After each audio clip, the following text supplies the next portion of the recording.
Alam mo bakit nagising ka pa sa umagang ito? Alam mo bakit buhay ka pa? Na kahit araw-araw na pagising natin sa umaga, hindi natin siya magawang pasalamatan. Alam mo kung bakit? Kasi mayroon pa siyang purpose. Mayroon pa siyang gustong mangyari. Mayroon pa siyang gustong ipagawa sa atin.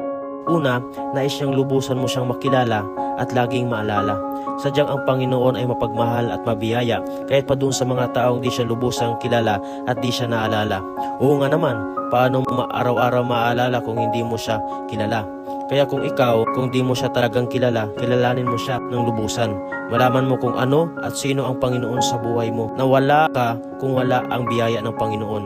Na mahal ka ng Panginoon, na kahit tayo ay nagkakasala o na tayo ay makasalanan, kaya inalay niya ang buhay niya para sa atin, para sa iyo, upang di tayo mapunta sa impyerno, sapagkat yun ang kabayaran ng ating mga kasalanan.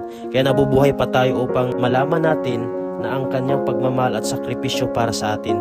Kaya siya ay pasalamatan at sampalatayanan, lalo na doon sa ginawa niya sa krus upang angkinin ang ating mga kaparusahan. Sa pamamagitan nito, tayo magkakaroon ng tamang relasyon sa ating Panginoon at makilala siya na siya ang ating Diyos at tagapagligtas. Pangalawa, na siya ay paglingkuran. Maraming kilala na ang Panginoon pero nakakalimot na sa Kanya. Nakakalimot na sa ating mga tungkulin sa Kanya, nakakalimot na sa ating mga ipinangako sa Kanya. Kaya lagi natin alalahanin na kaya nagising pa tayo kasi binigyan pa tayo ng pagkataon ng Panginoon na gawin ang ating responsibilidad at tungkulin para sa Kanya. Tandaan, ang ating buhay, lakas, talino o anumang meron tayo, lahat ay galing at pahiram lang sa atin ng Panginoon.